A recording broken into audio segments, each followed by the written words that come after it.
ये गाचा कोटा का fourth part है। इसके पहले पार्ट की लिंक डिस्क्रिप्शन में है। आगे जेबर की वाट लगने वाली है, तो चलो शुरू करते हैं। अब जेबर बेहोश हो जाता है और उसी हालत में जोर से चिल्लाने लगता है और पागलों की तरह रूडो पर अटैक कर देता है। रूडो हैरान हो जाता है कि ये होश में नहीं है, फिर भी कितना स्ट्रांग है। उसे लगता है कि उसे यहाँ से दूर चले जाना चाहिए, वरना इस लड़ाई में ग्रीस और फॉलो को भी चोट आ सकती है। लेकिन जेबर उसके सामने से आकर उस पर अटैक कर देता है। इस बार तालिस्मान उसे नहीं रोकता। रूडो किसी तरह उसका हाथ पकड़कर उसे दूर फेंक देता है, लेकिन जेबर फिर से चिल्लाते हुए खड़ा हो जाता है। रूडो को यकीन नहीं होता कि जेबर ने तालिस्मान से बचने का रास्ता इतनी जल्दी ढूंढ लिया। उसे जरूर लड़ाई में बहुत एक्सपीरियंस होगा और ऐसे लोगों को मार्सोचेस्ट कहा जाता है। उसे अपने बचपन की बात याद आती है, जब कुछ बच्चे उसे पीट रहे थे। वो कहते हैं कि क्या हुआ, तुम पलटकर वार नहीं करोगे? तुम्हें पीटने में मजा आता है? क्या लगता है तुम मार्सोचिस्ट हो? रूडो अब घर जाके रेक्टो से पूछता है कि ये मार्सोचिस्ट क्या होता है। कहानी वापस प्रेजेंट में आ जाती है, जहाँ जेबर फिर से रूडो पर हमला कर देता है, पर रूडो किसी तरह उससे अपनी जान बचा रहा था। क्योंकि जेबर पहले से भी तेज और खतरनाक हो गया था, वो अपना पंजा रूडो के मुंह पर मारने वाला था कि तभी एक डंडा आके उसे लगता है ये डंडा झांका का था। तभी वो यहाँ आ जाता है और बोलता है कि मुझे तो ठीक से हराया नहीं और यहाँ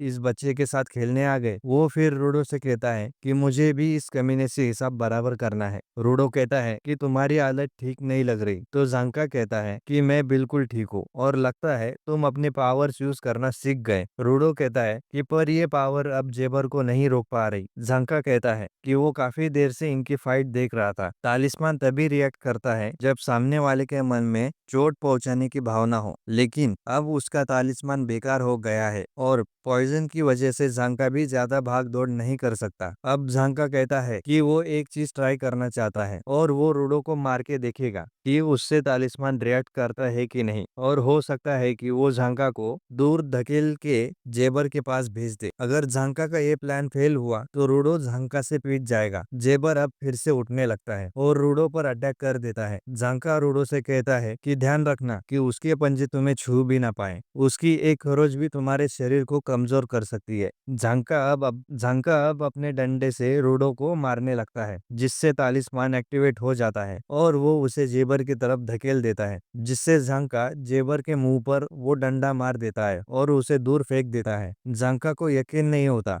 कि उसका आइडिया काम कर गया। रूडो सोचता है कि मतलब तुम सचमुच में मुझे डंडा मारना चाहते थे? झांका बोला कि अरे मैं तो बस टेस्ट कर रहा था, लेकिन अब हम मिलकर जरूर इस जेबर को हरा देंगे। जेबर फिर से इनकी तरफ आने लगता है और झांका रूडो पर अटैक करता है, लेकिन तालिस्मान उसे दूर धकेल देता है और वो फिर से जेबर को पीट देता है। अब वो टीम अप करते हैं। झांका बुरी तरह से जेबर की धुलाई करने लगता है। अब इसी दौरान जेबर को होश आ जाता है। झांका उसे सिर पर डंडा मार के उसका खेल खत्म कर देता है और उसे नीचे गिरा देता है और फिर खुद भी जमीन पे गिर जाता है। उसका शरीर अब पूरी तरह से थक गया था। इधर रूडो का तालिस्मान भी टूट कर गिरने लगता है और राख बन जाता है। रूडो कहता है कि ऐसा क्यों हुआ? झांका सोचता है कि इसके बनाए इंस्ट्रूमेंट ज्यादा देर तक नहीं टिकते क्या, या फिर और कोई बात है। रूडो को बहुत बुरा लग रहा था कि ग्रीस का तालिस्मान उसने खत्म कर दिया। तभी रूडो को कुछ हो जाता है और वो जमीन पे गिर जाता है। तभी झांका उसकी पीठ पर पंजे का निशान देख लेता है। उसे समझ नहीं आया कि जेबर ने उसे पंजा कब मार दिया। इधर जेबर खुद की गर्दन पर अपने पंजे को थोड़ा घुसाता है और वो होश में आ जाता है। वो बोला, पता नहीं मैंने बेहोशी में क्या किया, पर कुछ अच्छा ही किया होगा। झांका को यकीन नहीं होता कि इतनी मार खाने के बाद भी जेबर चल फिर कैसे पा रहा है। जेबर बताता है कि उसके लेफ्ट वाले पंजे उसके शरीर के दर्द को गायब कर देते हैं और राइट वाले पंजों में पॉइजन होता है जो उसने झांगा के अंदर डाला था, लेकिन उसका खुद का शरीर इस पॉइजन से इम्यून हो गया है। तो जेबर पर इसका असर सिर्फ 10 मिनट तक रहता है, वही झांका पर इसका असर 30 मिनट तक रहेगा। तो वो उसे फिर से पॉइजन देता है ताकि अगले 30 मिनट तक झांका कुछ न कर सके। इसके बाद वो रूडो के पास जाता है, जिसका शरीर पैरालाइज हो गया था, और वो कहता है कि अगर मैंने ये मिशन पूरा नहीं किया तो मुझे बहुत डांट पड़ेगी, और वो रूडो को उठाकर अपने साथ ले जाने लगा है। झांका उसे देखने के अलावा और कुछ नहीं कर पाता। जेबर सोचता है कि उसके बाकी दो साथियों को वो भूल ही गया, पर उनकी किसे पड़ी है, उन्हें कोई आके उठाकर ले जाएगा। रूडो मन में कहता है कि वो बिल्कुल भी हिल नहीं पा रहा है। उसकी वजह से ग्रीस और बाकी सब खतरे में है। जेबर उसी छेद के पास आ जाता है जिसमें से सब नीचे गिरे थे और छलांग मारकर बेसमेंट से बाहर निकल जाता है।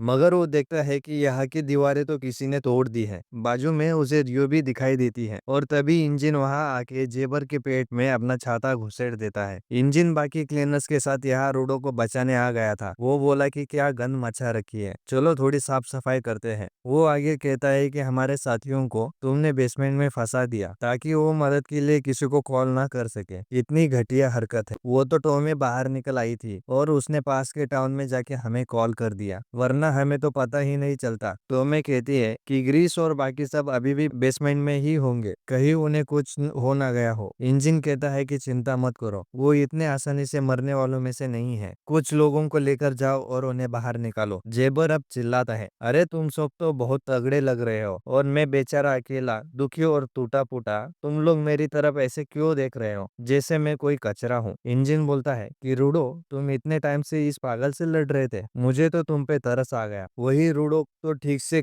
हिल भी नहीं पा रहा था। रियो कहती है कि अच्छा हुआ रूडो को ज्यादा चोट नहीं आई। वही डेमन नाम का एक क्लीनर बहुत गुस्सा हो जाता है कि उसने हमारे टीम मेंबर्स को चोट पहुंचाई, मैं उसे छोड़ूंगा नहीं। तो दूसरा क्लीनर उसे थोड़ा शांत रहने को बोलता है। इंजन जेबर से कहता है कि वैसे तो हमें तुमसे बहुत सवाल करने हैं, और तुम्हें क्या लगता है तुम हम पर अटैक करोगे और सही सलामत वापस चले जाओगे। जेबर बोला कि अरे बाबा, तुम मुझे जेल में डाल दोगे, फिर मुझे वहां से भागने का प्लान सोचना पड़ेगा, और मुझे भी मिशन मिला हुआ है कि मुझे रूडो को अपने साथ वापस लेकर जाना है। वैसे मैं तो यहाँ से दुम दबा के भागना चाहता हूँ, पर पापी पेट का सवाल है, बिना मिशन कंप्लीट किए मैं नहीं जा सकता, चाहे कुछ हो जाए, भले ही वो मर ही क्यों ना जाए। अब वो अपने पंजे बाहर निकाल कर इनसे लड़ने को तैयार हो जाता है। तभी उसके पीछे से कोई आ जाता है। इस लड़के का नाम कुटोनी था, जो कहती है जेवर टाइम खत्म हुआ, वापिस चलो। जेवर उसे मना करता है। वो बोला अभी तो मजा आना शुरू हुआ है। कुटोनी बोली वापस चलो। इंजन सोचता है कि ये लड़की आखिर आई कहाँ से। इधर जेबर वापस जाने को तैयार नहीं था। कुटोनी कहती है कि बॉस के चेहरे पर बहुत बड़ी स्माइल थी, और ये सुन जेबर को कुछ हो जाता है और वो बाकी लोगों से कहता है सॉरी यार, मुझे जाना पड़ेगा। रियो देखती है कि उनके पीछे वाली दीवार में किसी तरह का छेद है। जेबर अब रूडो से कहता है कि तुम्हारे साथ आज बहुत मजा आया, तुम ऊपर से आए हो फिर भी काफी दमदार हो। रूडो अब बोलता है कि रुक कमीने, खेल अभी खत्म नहीं हुआ है, तुमने जो ग्रीस के साथ किया है उसका हिसाब चुकाना पड़ेगा। जेबर ये सुन खुश हो जाता है कि तुम तो बहुत बहादुर हो, पर तभी उसकी नजर रूडो के हाथ पर पड़ जाती है और वो उसके ग्लव्स का लोगो पहचान लेता है। वो बोला इस सीरीज का सामान तुम्हारे पास भी है, कितने इत्तेफाक की बात है। बॉस को ये बात पता चलेगी तो वो बहुत खुश होंगे। अभी तो मुझे जाना पड़ेगा, लेकिन अगली बार मैं पूरी तैयारी से आऊंगा, और तब तक तुम अपने ग्लव्स का ख्याल रखना। इतना कहकर कुटोनी और जेबर दोनों उस पोर्टल जैसे गड्ढे में चले जाते हैं और वो अपने आप ही बंद होकर यहाँ से गायब भी हो जाता है। यानी वो चीज किसी पोर्टल जैसी ही थी। बाकी क्लीनर से देखकर हैरान हो गए थे कि वो दोनों तो गायब हो गए। वही रूडो सोचता है कि ये किस सीरीज की बात कर रहा था। कुछ वक्त बाद जांका और बाकी लोगों को बेसमेंट से बाहर निकाल लिया जाता है। रूडो ग्रीस के पास जाकर उससे माफी मांगता है, उसने उसका तालिस्मान तोड़ दिया। ग्रीस कहता है कि वो चीज उसे बहुत प्यारी थी, पर उसे खुशी है कि वो रूडो के कुछ काम आ सके, और तुमने आज बहुत अच्छा काम किया। इसके बाद ये लोग हेडक्वार्टर आ जाते हैं। रूडो बाहर बैठा हुआ था और बहुत गुस्से में था। जेबर ने ग्रीस को घायल कर दिया और मैं कुछ भी नहीं कर पाया, ठीक जैसे रेक्टो के समय नहीं कर पाया था। क्या मैं जिंदगी भर ऐसे ही यूजलेस रहूंगा। इंजन उसे समझाता है कि ग्रीस ने अपने साथियों को बचाने के लिए अपनी जान खतरे में डाली थी, और उसने तुम्हें इसीलिए बचाया कि वो तुम्हें भी अपना साथी मानता है। अब अंदर चल के ग्रीस से मिल लो। रूडो अंदर जाके हैरान हो जाता है,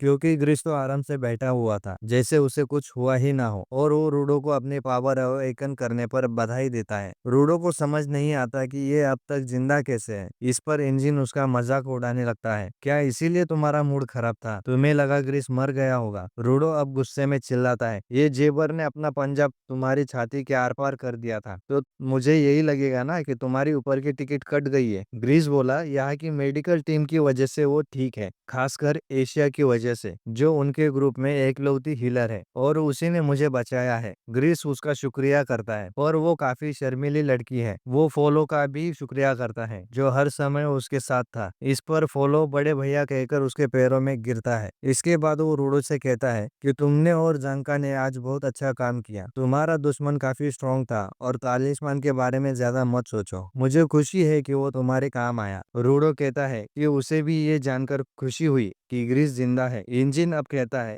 कि रेडर्स भी अब हमसे पंगा लेने लगे हैं, तो फ्यूचर में हमें ट्रैश मॉन्स्टर के साथ साथ उनसे भी निपटना पड़ेगा। और उन्हें एक नई इंफॉर्मेशन भी मिली है। तभी एक दूसरा क्लीनर यह आके बताता है कि एक रेडर बॉर्डर की बात कर रहा था, यानी कि वो लोग स्पेयर के बारे में जानकारी इकट्ठा कर रहे हैं। रूडो पूछता है कि अब ये कौन है, तो इंजिन कहता है कि यही तो बॉस है। रूडो फिर से हैरान हो जाता है, ये आदमी क्लीनर्स का बॉस है। बॉस अपना नाम कॉर्वस बताता है। कॉर्वस कहता है कि वो जानता है रूडो सिर्फ ऊपर जाने की इंफॉर्मेशन लेने यहाँ आया था और ऐसे लोगों को वो क्लीनर्स में भर्ती नहीं कर सकते। लेकिन यहाँ के लोगों से मिलकर रोडो बदल गया, बल्कि उन्हें बचाने के लिए अपनी जान भी खतरे में डाले। और तुम्हारी पावर्स भी काफी अलग है, जो हम क्लीनर्स के बहुत काम आ सकती है। इसीलिए वो रूडो को क्लीनर्स में शामिल कर लेता है और अपने ऑफिस रूम में बुलाता है, क्योंकि उसके पास रूडो के लिए नई यूनिफॉर्म है और कुछ खास इन्फॉर्मेशन है। ऑफिस में कॉर्वस बोला कि स्पेयर और ग्राउंड के बीच की लाइन को ही हम बॉर्डर्स कहते हैं। ऐसा कहा जाता है कि जो भी बॉर्डर पार करने की कोशिश करता है वो मारा जाता है। ऐसा कहा जाता है कि एक औरत है जो नो मैंस लैंड में बॉर्डर से बिल्कुल पास रहती है। एक बार एक मुसाफिर वहां भटक गया था, तो उस औरत ने उसकी हेल्प की थी। मुसाफिर ने पूछा कि तुम इस कचरे वाली जगह में क्यों रहती हो। उस औरत ने कहा कि वो ऊपर से गिरने वाले लोगों को देखती है। वो औरत वहाँ कई सालों से रहती है। उसने आगे बताया कि कुछ लोग ऐसे भी है जो नीचे आते हैं और वापिस ऊपर चले जाते हैं, वो भी बिना मरे। यानी उसने जरूर कुछ लोगों को बॉर्डर पार करते देखा है। रूडो सोचता है कि अगर मैं उनमें से किसी एक को भी ढूंढ लूं तो वो मुझे बता सकते हैं कि ऊपर कैसे जाते हैं। कॉर्वस कहता है हमें ये भी पता चल जाएगा तुम ऊपर से नीचे आने पर जिंदा कैसे बच गए, पर ये सफर काफी खतरनाक होगा। तुम सच में जाना चाहते हो या यही रुकना चाहते हो। रूडो बोलता है कि मैं जरूर जाऊंगा। तभी इंजिन भी कमरे में आ जाता है और रूडो से कहता है कि क्लीनर्स वाली यूनिफॉर्म तुम्हें काफी सूट कर रही है। इसके बाद हम जांका का एक सीन देखते हैं जिसमें वो किसी चीज से बुरी तरह से डरा हुआ था। फिर कहानी वापस 6 घंटे पीछे आती है, जहाँ फॉलो रूडो को मना कर रहा था कि उस औरत को ढूंढने मत जाओ, और रूडो उसकी एक नहीं सुनता, क्योंकि वापिस ऊपर जाने का यही एक रास्ता है। इंजिन बोलता है कि तुम इतनी खतरनाक जगह ऐसे ही मुंह उठा के नहीं जा सकते। वो जगह नो मैंस लैंड के बीचों बीच है। तुम्हें मरने का शौक है क्या? और तुम्हें पता भी है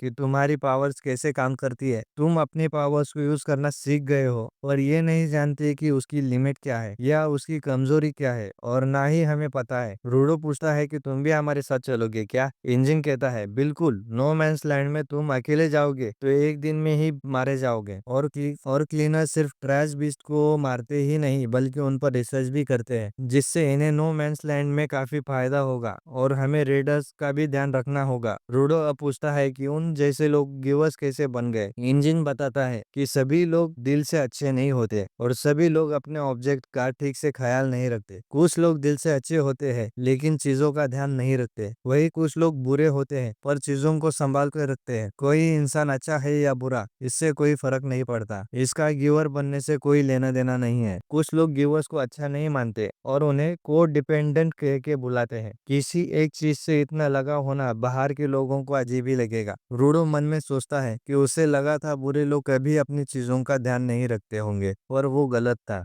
इंजिन कहता है कि आज तुम्हें रिलैक्स करना चाहिए। पिछले कुछ दिनों से तुम बहुत भाग दौड़ कर रहे हो। रूडो अपने कमरे में आराम करने चला जाता है। तभी वहां रियो आ जाती है। वो बोलती है कि चलो तुम्हें पूरा हेडक्वार्टर घुमाती हूँ। वो उसे ट्रेनिंग रूम दिखाती है, फिर डाइनिंग हॉल और टॉयलेट। इसके बाद वो रूडो से पूछती है कि ऊपर की लाइफ कैसी है, तो रूडो बताता है कि वो रिक्टो के साथ घूमने जाया करता था, कचरा ढूंढता था और लोगों से गालियां खाता था। रियो बोलती है कि टेंशन मत लो, गालियां तो तुम्हें यहाँ भी पड़ेंगी। वो खाते क्या थे? तो रूडो कहता है कि ब्रेड और सूप। रियो पूछती है कि और मिठाई? तब रूडो बताता है कि मिठाई तो बस अमीर लोग ही खाते थे। अब रियो बताती है कि हमारे पास भी मिठाई है, खाना चाहोगे? वो उसे कैफेटेरिया लेके जाती है। रियो बोलती है कि यहाँ कुछ फूड वेंडर होते हैं जिनसे ये लोग खाने का सामान खरीदते रहते हैं। यहाँ इंजिन भी बैठा हुआ था, जिससे रियो बताती है कि इसने कभी मिठाई नहीं खाई। इंजिन कहता है कि ऊपर का तो पता नहीं, लेकिन यहाँ पर मिठाई बहुत ज्यादा फेमस है, कहीं तुम्हें इसकी ज्यादा लत ना लग जाए। मिठाई देखकर तो रूडो का मुंह खुला रह गया था। ये तो अमीरों का खाना खाना है और वो भी इतना सारा। इंजन कहता है कि यहाँ इतना पॉल्यूशन है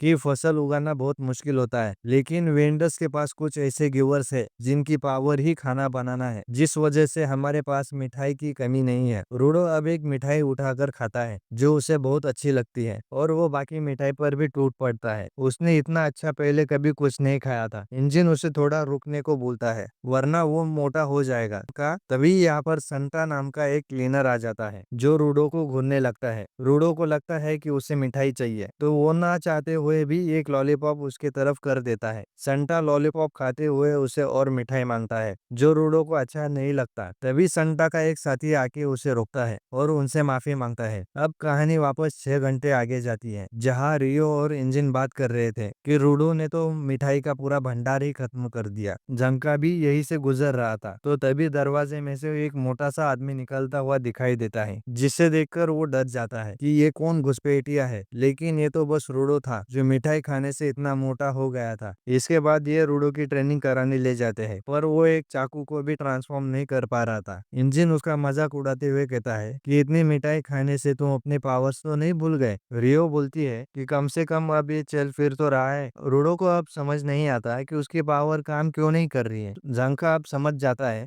रूडो को ऐसी चीजें सुधारने का शौक था जो टूटी हुई होती थी, जिन्हें लोग फेंक दिया करते थे, और लगता है उसकी पावर सिर्फ टूटी हुई चीजों पर ही काम करेगी, यानी सिर्फ कचरे पर। अब उसके सामने कुछ पुराना सामान लाके पटका जाता है और रूडो उसमें से एक ट्रायंगल उठाता है और तुरंत ही उसे हथियार में बदल देता है। इंजन झांका की तारीफ करता है कि उसने सही दिमाग लगाया और वो एक अच्छा ट्रेनर है। ये सुन झांका बहुत खुश होता है। रूडो भी झांका का शुक्रिया करता है और झांका उससे कहता है कि अब एक से ज्यादा हथियार बनाने की कोशिश करो। रूडो अब दूसरी चीजें उठाता है और उन्हें भी ट्रांसफॉर्म कर देता है, जो देख सब चौंक जाते हैं। लेकिन तभी रूडो की नाक से खून निकल जाता है, यानी उसकी भी एक लिमिट है और वो एक साथ कई सारी चीजें ट्रांसफॉर्म नहीं कर सकता। और उसके ग्लव्स की क्वालिटी इतनी ज्यादा है कि उसका शरीर उसे झेल नहीं पा रहा था। रूडो पूछता है कि क्वालिटी मतलब, तो इंजन बताता है कि किसी ऑब्जेक्ट का जितने ज्यादा समय तक ख्याल रखा जाता है वो उतने ही अच्छे इंस्ट्रूमेंट बनते हैं और इसे ही क्वालिटी इंप्रूव करना कहा जाता है। और जितनी ज्यादा क्वालिटी होगी उतनी पावर इन्हें मिलती है, लेकिन यूजर का माइंड सेट और एक्सपीरियंस भी काफी मायने रखता है। जंका मन में सोचता है कि ये उन ग्लव्स को तो तब से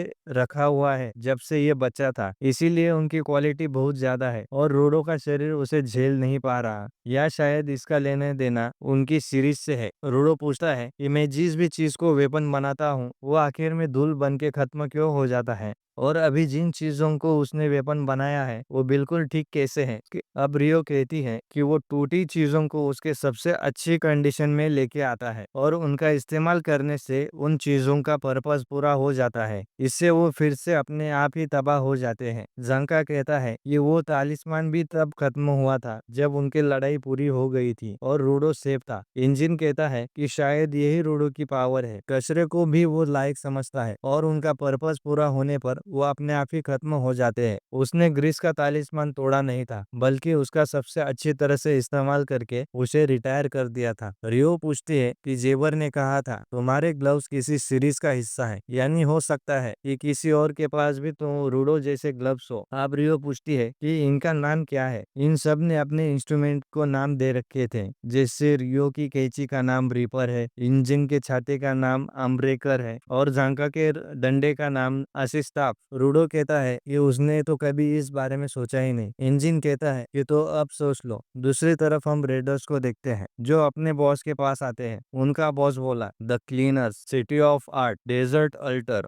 vital instrument, the watchman series और रूडो। और यही पे अपना ये पार्ट खत्म होता है। मिलते हैं अगले वीडियो में।